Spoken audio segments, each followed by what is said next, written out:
إن الحمد لله الذي أرسل رسوله بالهدى ودين الحق ليظهره على الدين كله وكفى بالله شهيدا. أشهد أن لا إله إلا الله وحده لا شريك له وأشهد أن محمدا عبده ورسوله الذي لا نبي ولا رسول بعده. اللهم صل وسلم وبارك على نبينا ورسولنا محمد وعلى آله وأصحابه ومن تبع هداه إلى يوم الدين. قال الله تعالى وتبارك في كتابه الكريم بعد أعوذ بالله من الشيطان الرجيم. يا أيها الذين آمنوا اتقوا الله حق تقاته ولا تموتن إلا وأنتم مسلمون. وقال يا أيها الذين آمنوا اتقوا الله وقولوا قولا سديدا يصلح لكم أعمالكم ويغفر لكم ذنوبكم ومن يطع الله ورسوله فقد فاز فوزا عظيما. اللهم انفعنا بما علمتنا وعلمنا ما ينفعنا وارزقنا علما ينفعنا. رب اشرح لي صدري ويسر لي امري واحلل عقدة من لساني يفقهوا قولي. اللهم ارحمنا بالقرآن. Ikhwani fiddin, ma'asyiral muslimin, jamaah rahimakumullah. Sebelum kita lanjutkan kajian dan pertemuan kita pada kesempatan yang mulia ini, mari kita awali dengan membaca basmalah. Alhamdulillah. Alhamdulillahirabbil alamin. Bersyukur kita kepada Allah di petang malam ini kita bisa bertemu, bermujalasah, bertatap muka, bermuajahah di majelis yang insyaallah diberkahi oleh Allah Ta'ala. Shalawat berikut salam semoga tetap terlimpahkan kepada uswah kita, tauladan dan pimpinan kita, Rasul kita Rasulullah Muhammad sallallahu alaihi wasallam beserta seluruh keluarganya, para sahabatnya, para tabi'in, tabi'ut tabi'in, dan siapapun yang komitmen serta konsisten di atas sunnahnya. Ikhwani fiddin, jamaah rahimakumullah.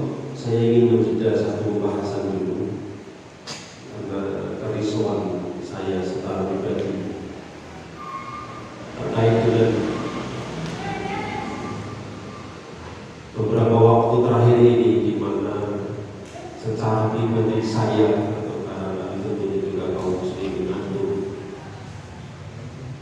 saya kehilangan teman sejawat, kehilangan sahabat, kehilangan guru, kehilangan ustaz, kehilangan murabbi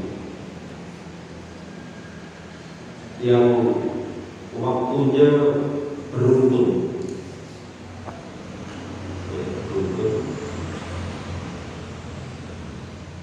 Dalam beberapa pekan terakhir ini, Masya Allah, beliau adalah sejawat-sejawat saya.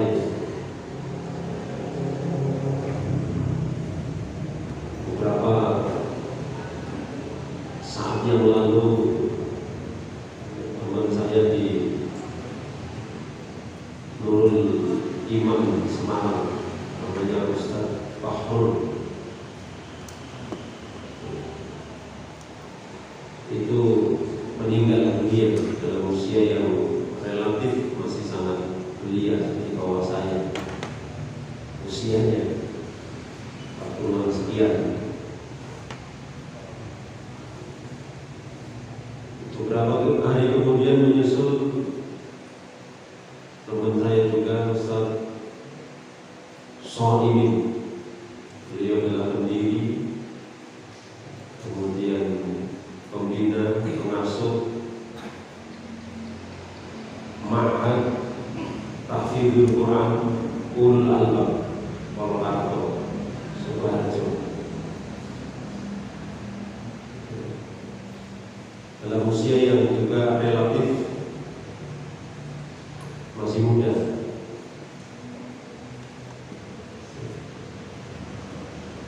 Bersamaan dengan itu, meninggal juga yang waktu itu saya tidak bertazkiah karena justru di sini juga ada saudara kita Pak Ngabi rupanya juga meninggal. Ada teman yang di Pekalongan, pemimpin juga pendiri Ma'had Darul Arqam Tahfidzul Quran yang juga meninggal.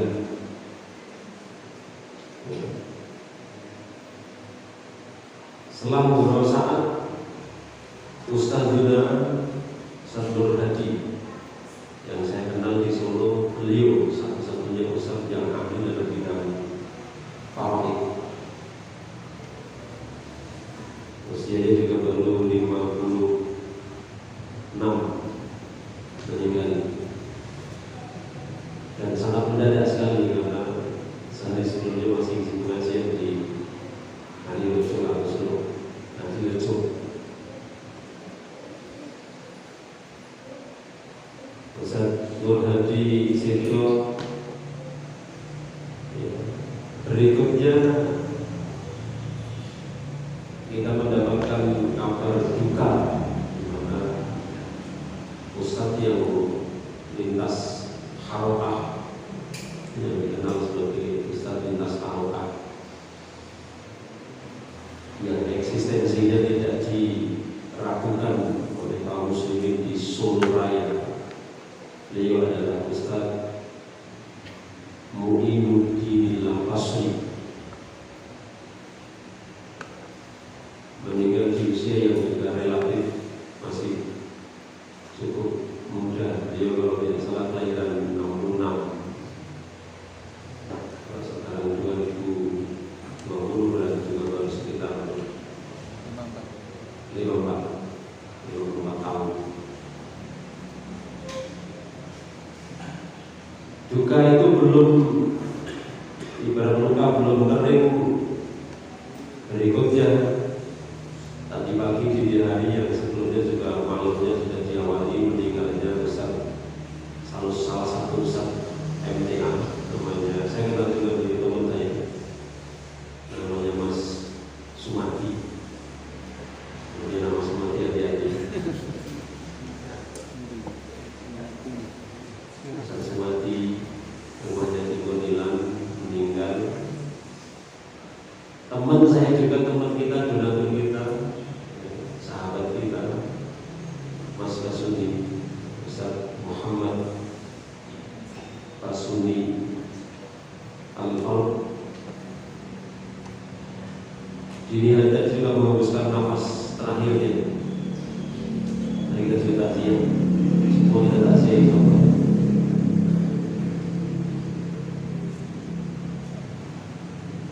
Saya tidak tahu di luar sana non jauh dari kita, barangkali juga banyak para alim, para ulama muda yang sudah mendahului kita. Yang sebelumnya saya membaca kabar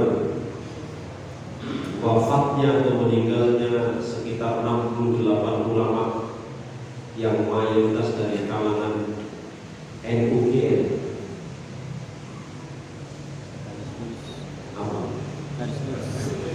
Garis kenceng.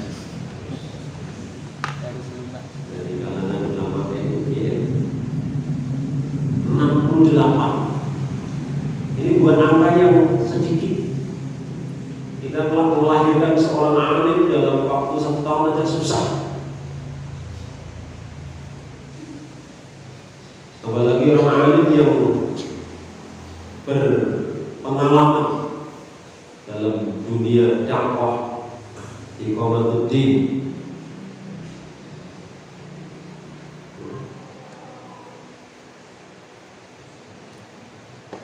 Saya jadi teringat dengan apa yang disabdakan Nabi Sallallahu Alaihi Wasallam bahwa Allah tidak akan mencabut ilmu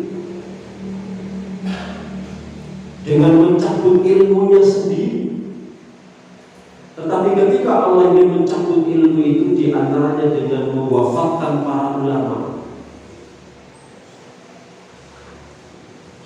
Innallaha la yaqbidul ilma intiza'an walakin yaqbidul ilma biqabdil ulama. Allah tidak akan mencabut ilmu itu, kalau dalam bahasa Jawa itu ugo-ugo. Kalau saya ugo-ugo apa?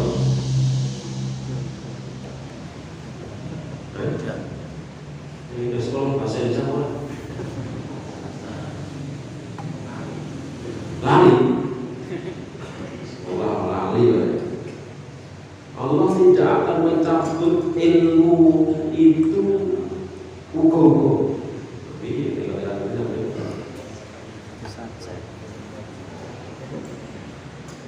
paham ya maksudnya?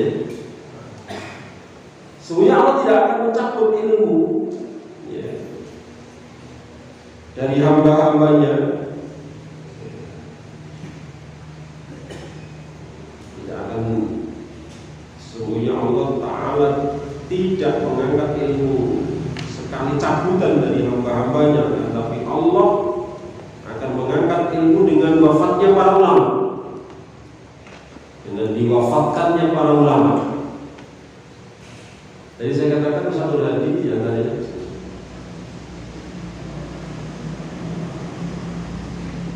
ulama muda kita yang ahli dalam bidang faraid. Ilmu faraid sendiri adalah salah satu ilmu yang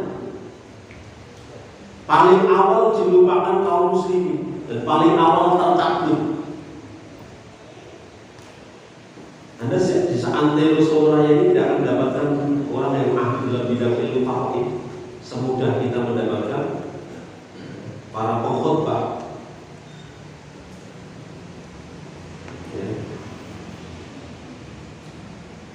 Hatta idza lam yabqal 'alim, maka ketika sudah tidak langgeng, sudah tidak ada lagi alim, orang-orang berilmu, Rasulullah katakan ittakhadhan nas ru'usan juhala, maka gilirannya sudah tidak ada orang alim lagi yang tersisa, tidak ada ulama-ulama yang tersisa, manusia akan ittakhadhan nas ru'usan juhala, merujuk atau mengangkat pemimpin-pemimpin di kalangan mereka, merujukkan segala persoalan-persoalan mereka kepada orang-orang juhala, kepada orang-orang bodoh, kepada orang-orang yang tidak alim, itu namanya jahil. Ziddul alim al-jahil, lawan daripada alim itu adalah bodoh.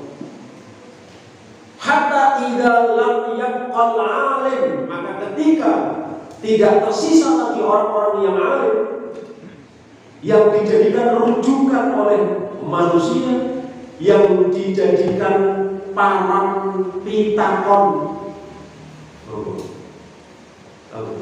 yang dijadikan parang porok, yang dijadikan rujukan, yang rujukan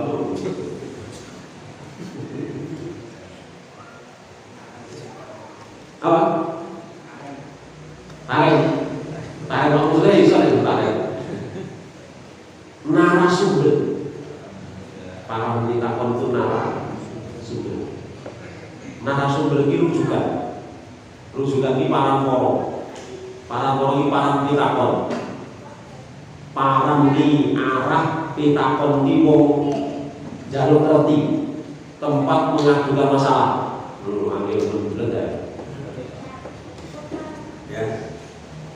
Siapa yang dijadikan sebagai para pitapor tadi itu? Juhala, orang-orang bodoh. Ya. Orang-orang yang tidak alim itu namanya orang bodoh. Ya. Kemudian fasu ila fa'aftau bi ghairi ilmin fadallu wa adallu. Maka kemudian dia ditanya oleh masyarakat banyak, ditanya oleh masyarakat luas. Fa'aftau, dia berfatwa, fa'aftau, dia memberikan keputusan, dia memberikan jawaban dari pertanyaan yang muncul tadi itu bi ghairi ilmin, tanpa dibangun di atas fondasi keilmuan. Maka fatwa itu fadallu, fatwa itu sesat, wa adallu, dan fatwa itu menyesatkan.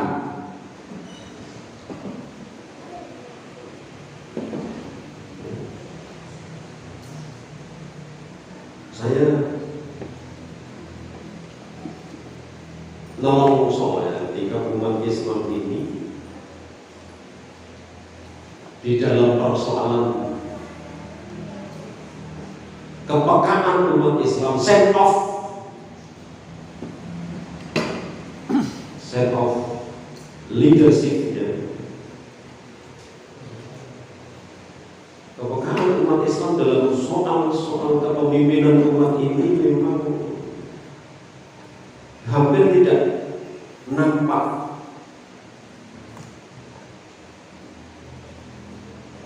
Kepekaan dalam urusan kepemimpinan, memilih pemimpin, menyerahkan urusan dirinya, umat dan seluruh kaum muslimin kepada siapa, ini seringkali umat kita tidak peka. Kalau tidak peka itu biasanya pekok.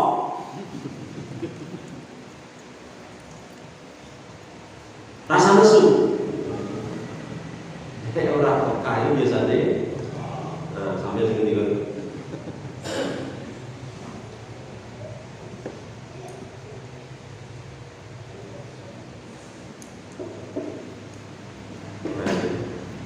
amplop isine 20.000 ngantek gedene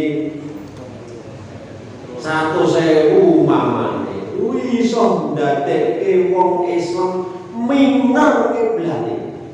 Betul? Apa memang orang dikit kan?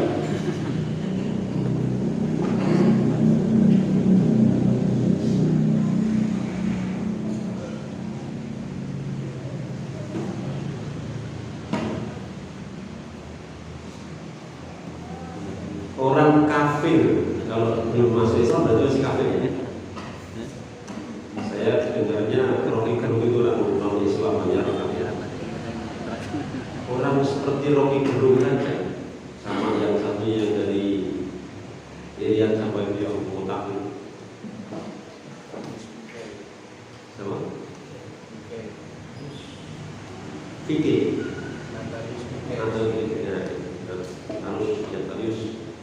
Itu kayaknya lebih berpikirnya lebih khawatir dalam beberapa persoalan. Tapi kalau sudah urusan akidah, ternyata dia masih bodoh juga ya.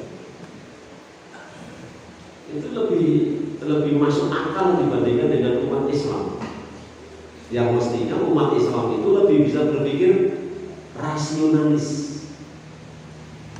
Kalau tidak bisa berpikir rasionalis, maka umat Islam itu berpikirnya adalah di bawah bimbingan wahyu.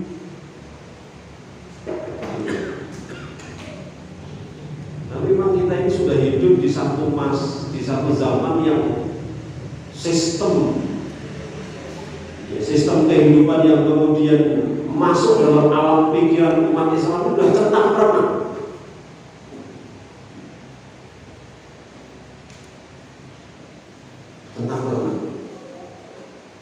Seakan-akan kita tidak punya referensi bagaimana khulafa Khulafaur Rasyidin sebagai prototipe kepemimpinan umat Islam yang paling indah, seakan tidak pernah ada.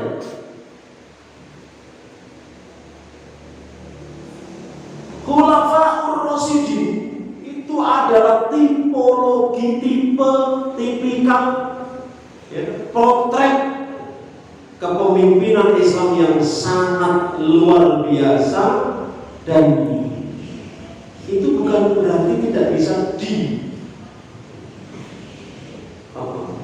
bisa dilaksanakan, tidak bisa dimodifikasi, tidak bisa ditiru dilaksanakan hari ini oleh umat Islam. Siapa yang bilang tidak bisa? Kalau tidak bisa itu berarti Anda tidak mampu. Tidak ada yang mencela sistem pemerintahan yang sukses dibangun oleh Khulafaur Rasyidin. Ya. Kalau kemudian ada buku terbitan yang akom ini terjemahan itu, ada satu lagi yang dimasukkan setara ini adalah Khalifah Umar bin Abdul Aziz.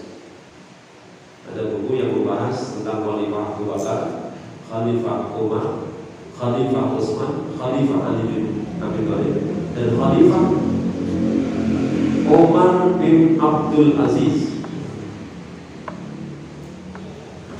Yang terakhir saya sebut ini sama spektakuler juga. Kalau itu dikenalkan yang sebelumnya. Umar bin Abdul Aziz itu memimpin negaranya, memimpin daulahnya, memimpin khilafah di zamannya itu hanya memakan waktu kurang lebih 2 tahun 5 bulan atau 2,5 tahun. Before-nya, kondisi sebelum beliau pimpin masyarakatnya, namanya before dari Muzaffar, saat dulunya beliau di pemimpin jadi khilafah, jadi seorang khalifah, masyarakat itu dalam kondisi rata-rata mustahik. Mustahik itu berhak mendapat zakat. Alias rata-rata masyarakat di zaman awal sebelum Umar bin Abdul Aziz memimpin daulah Bani Abbasiyah, itu rakyatnya semuanya, bukan semuanya, rata-rata atau mayoritas atau kebanyakan itu mustahik. Dipimpin beliau 2,5 tahun, itu masyarakat berubah drastis menjadi muzaki. Muzaki, orang yang mengeluarkan dan membayar zakat. Mencari mustahilnya susah. Itu sistem itu pernah ada, pernah menjelma menjadi sebuah realita. Kenapa umat Islam kemudian tidak berpikir bahwa itu bisa juga dipraktekkan di zaman sekarang, di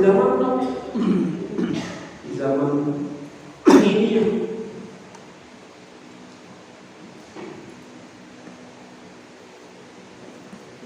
Ya.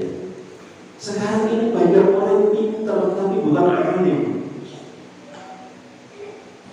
apalagi ulama.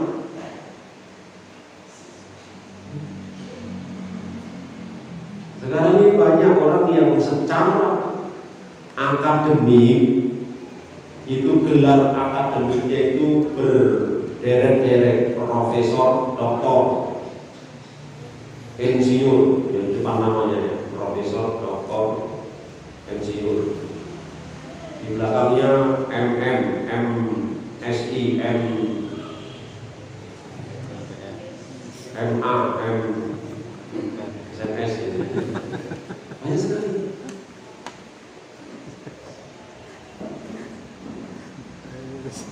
Tetapi ternyata profesor, doktor, insinyur, MM, MSI, MS, SMS tadi itu, ya, itu ternyata menjadi penghalang untuk bisa, memahami bahwa Islam itu adalah bukan sekedar agama ritual, tetapi Islam itu agama peradaban.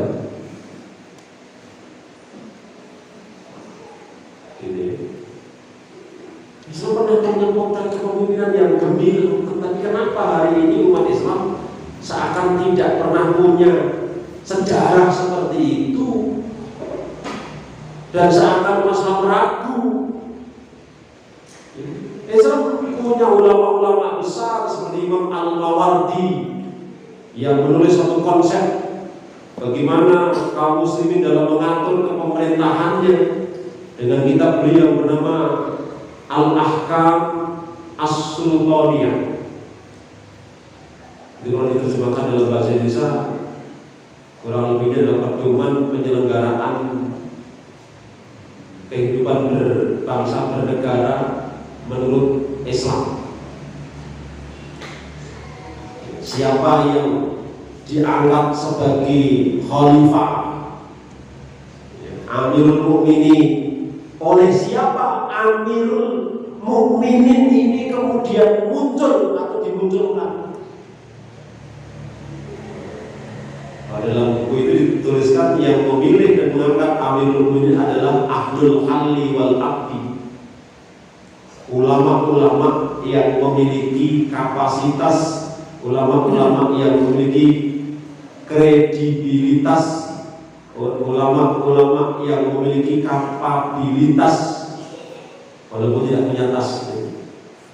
Apa tadi? Kapasitas, kredibilitas, kapasitas sebagai seorang alim walaupun tidak punya tas yang mewah-mewah.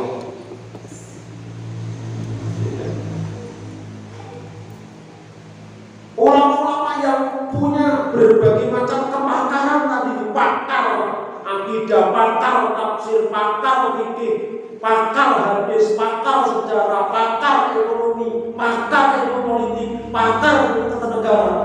Sekian orang, 10 atau 15 orang cukup pakar itu. Sopo sing ada di pemimpin Indonesia maju. Iki lho ulama, profesor, dokter, ulama yang pakar-pakar yang akan menguji Anda. Ngobrol ini kok ini apa? Al-Halil Abdi, orang udah. Oh sudah presiden. Al-Halil Abdi tidak ngerti kok kalau presiden. Sama. Oh, ditanya ada mungkin proper test nanti. Biar ekonomi bangun ekonomi syariah, kena ada riba, kena masyarakatnya ekonomi ini maju. Ada pite, ada jawaban. Jadi orang ide berbohong.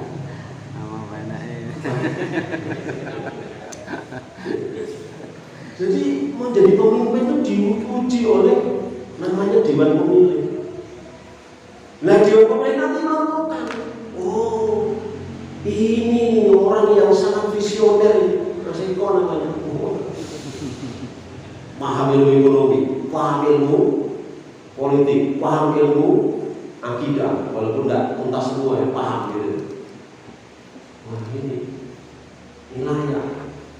Gimana keterbiatan ditambah isi gitu. Wah penting gitu. Keterbiatan tidak terlalu penting. Lebih penting kan itu ininya. Ya. Hati dan otaknya. Hati dan otaknya. Ya. Inilah model nilai pemimpin itu dipercayakan kepada pakar tadi loh, Ahlul Halli wal Aqdi.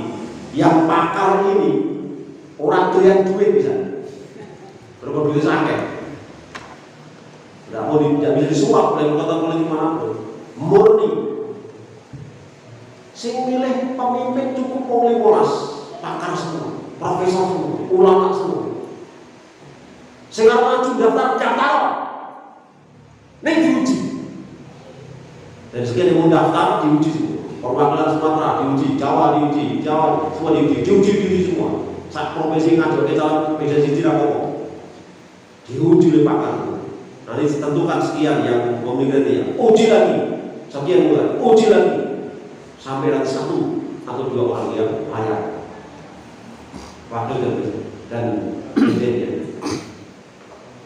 Ini rakyatnya rasa perlu bingung, serahkan ke ahlinya. Lalu milih pemimpin bisa bayangin, Anda renungkan dan bayangkan ini mau bayangin. Anda renungkan aja. Milih pemimpin dengan suara terbanyak itu betul-betul tidak akan bisa mencapai tujuan tegaknya keadilan dan kebenaran dalam Islam. Seorang profesor dokter bidang akidah, fikih sekalipun dia, ahli bahasa Inggris, bahasa Arab, bahasa Inggris, sekian bahasa dia kuasai. Nek jenis maju nyoblos, kekuatannya kalau tukang mendem, itu bodoh suaranya, kekuatan suaranya. Paham tak? Kamu boleh profesor dokter yang ahli bidang akidah, bidang fikih, menguasai berbagai macam lughah atau bahasa tadi itu. Kalau boleh kamu mendem, gampang nih. Boleh gampang pasar? Gampang boleh mendem masalahnya. Nah, Profesor Siji mau mendemi 100 pemilu. Profesor balane belum mau ngaji piro. Wong 100 pun diborong masing-masing 100. Oh gitu. Pemilu menang pemilu. Jangan boleh wong itu jangan boleh profesor. Nah, itu loh. Tapi ini PR kita. Maka dakwah ini harus, Masya Allah, dakwah ini tidak boleh berhenti. Imam An-Nawawi ketika mengomentari innallaha la yaqbidul ilma intiza'an walakin yaqbidul ilma biqabdil ulama hatta idza lam yaqbal 'alim ittahadan nas ru'usan juhala fasumila fa'aftau bi ghairi ilmin fadallu wa adallu. Ketika Imam An-Nawawi membaca hadis ini, kemudian beliau memberikan komentar tentang hadis ini.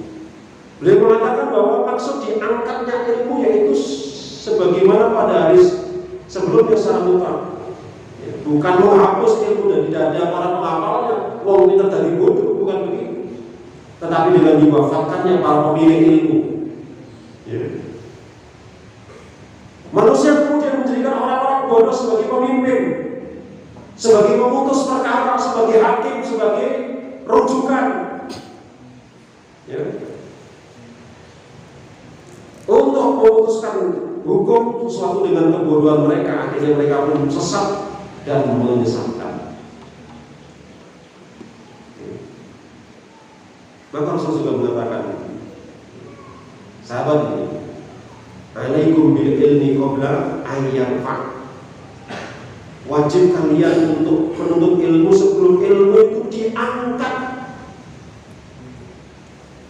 Kemarin kita nggak mau belajar ilmu faraid, sekarang Ustaz Hadi sudah meninggal. Kita mau belajar ilmu faraid kepada siapa? Mengkader lagi.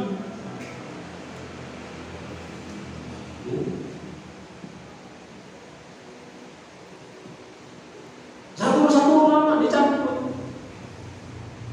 Yang saya tahu di ngeplak itu ya, yang pemahaman Islamnya cukup luas dan walaupun satu sisi beliau orang partai, saya tidak pernah dari sisi hidupnya. Itu ya Pak Basuki.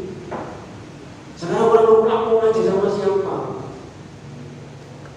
Dewa ini, kamu ijek-ijek ngeplak. Pak Tri sudah tidak ada. Kemarin kita enggak ngaji sama Pak Basuki, ya. Terus sekarang sudah tidak ada. Siapa yang menggantikan satu itu belum ada. Ustaz Sohibin sudah meninggal. Kemarin Ahmad Mubarak Jakarta sempat berkomentar, dia itu mutiara yang terpendam, tidak dikenal oleh orang-orang bumi, dikenal oleh Ahlus Sama, dikenal oleh Allah Subhanahu wa Ta'ala. Itu dibuktikan dengan ketika beliau meninggal yang takziah di masa pandemi itu. Subhanallah, satu lapangan itu untuk sholat beliau gak cukup.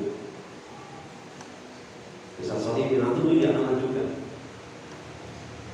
Bukan orang terkenal itu, ada orang Hanifi soalnya. Tentu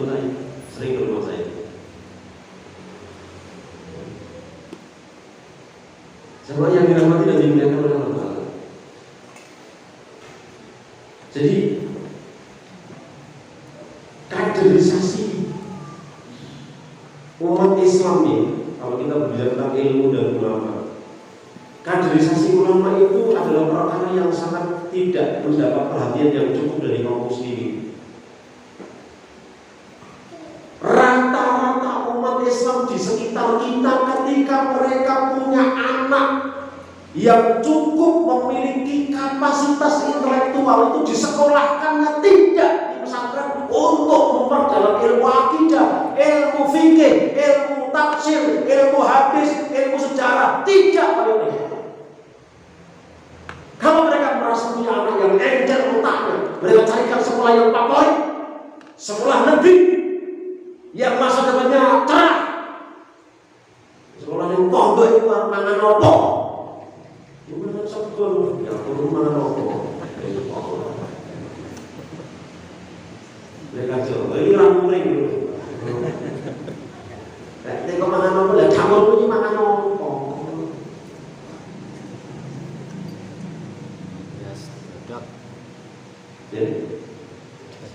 Nyekolah nang pondok kuwi nek wis ngandani anake judeg entek-entek kiragat kali belayang nutut gondoli cewek mendem sekolah ra munggah ra lulus akhire Pak Ustaz titip anakku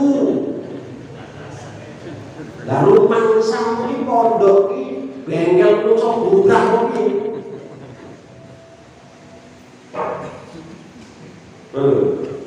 Jadi dia orang yang sampai cerdas, mikir sekolah yang pondok.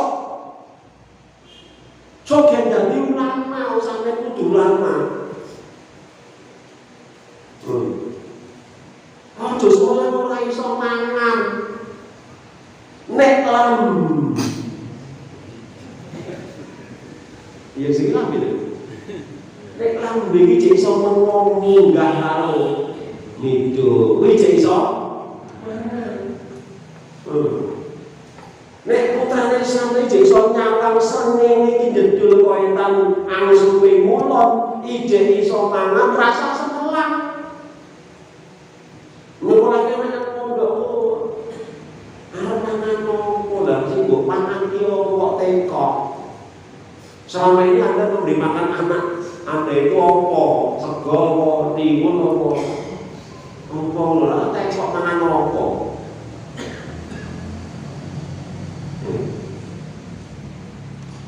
Kaderisasi ulama itu menjadi sesuatu yang perlu kita berikan perhatian.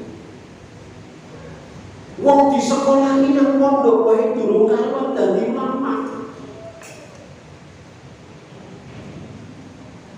Betul kan? Lalu kalau kita nggak peduli ke sekolah di pesantren, siapa yang mau merawat ilmu ulama? Siapa yang mau merawat ilmu Rasulullah?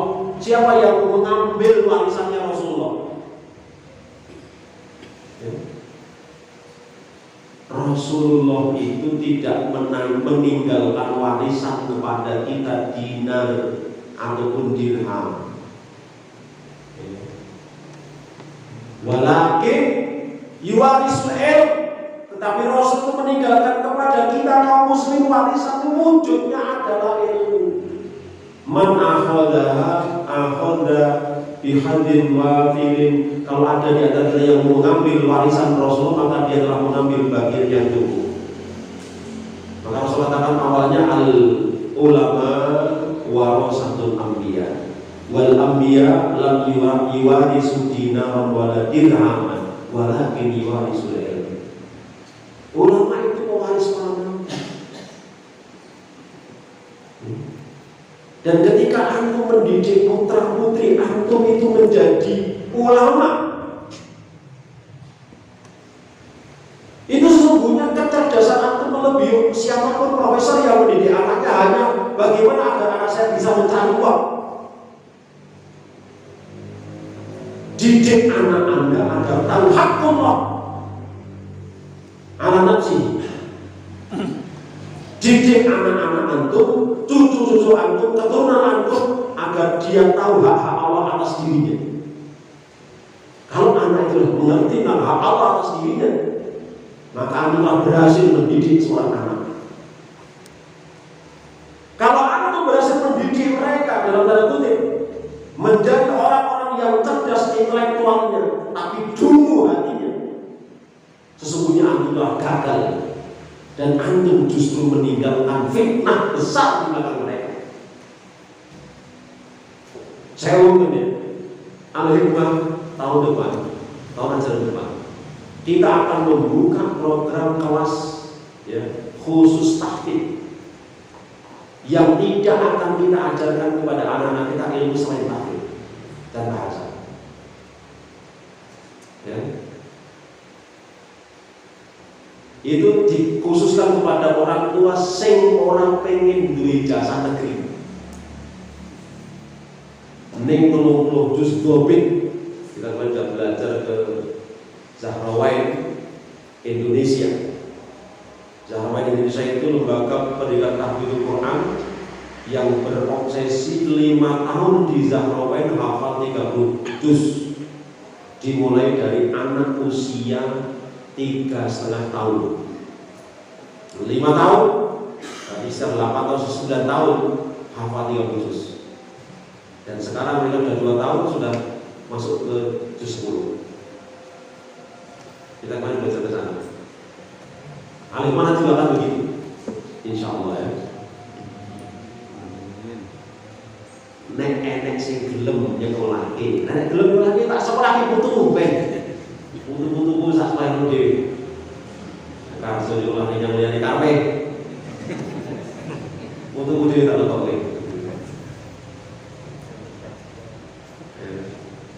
Dewawan, akan dukung aku ora? Ram dukung ora tapi pengajian. Salah paham kok ya. Bahasa itu ya sisanya.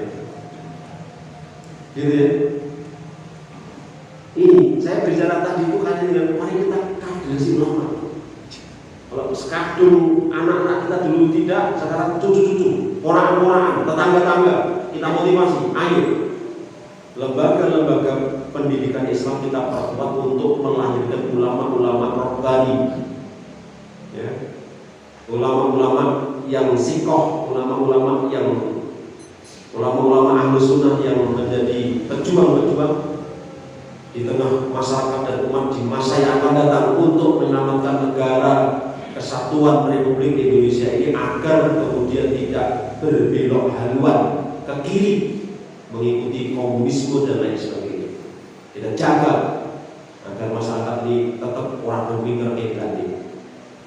Ya, mungkin sampai di sini malam hari ini sebagai ungkapan keprihatinan saya dengan ya meninggalnya sahabat-sahabat kita, sahabat-sahabat saya yang sekian banyak. Saya juga tidak tahu, kita juga tidak tahu, karena semuanya kita ini hanya menunggu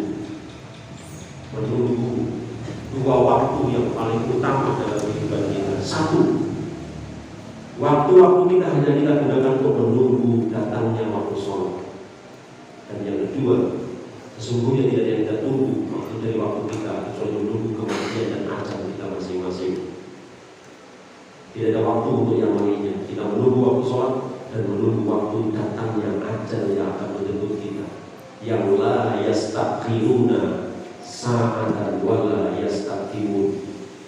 Dan ketika datang maka tidak jadi diundur dan tidak bisa dimajukan. Ya. Apakah kemudian nanti setelah ini Allah akan mencabut nyawa saya atau nyawa antum atau nyawa siapa itu kuasa Allah? Nah, tidak ada yang tahu. Dan mati tidak harus melalui proses sakit. Mati tidak harus mulai dari yang sudah tua. Mati tidak harus berhadapan dengan medan pertempuran dan perang. Khalid bin Walid perang setiap saat, tapi beliau tidak meninggal di medan laga. Ini ingat itu, ya. Jadi rasanya kita harus ingat dengan peristiwa seperti itu bimisli hada, kemudian mari kita persiapkan diri kita. Mari kita persiapkan diri kita untuk menjumpai ajal kita masing-masing dalam keadaan husnul khotimah. Ini yang saya sampaikan, semoga menjadi sebuah tazkirah atau peling untuk kita semua.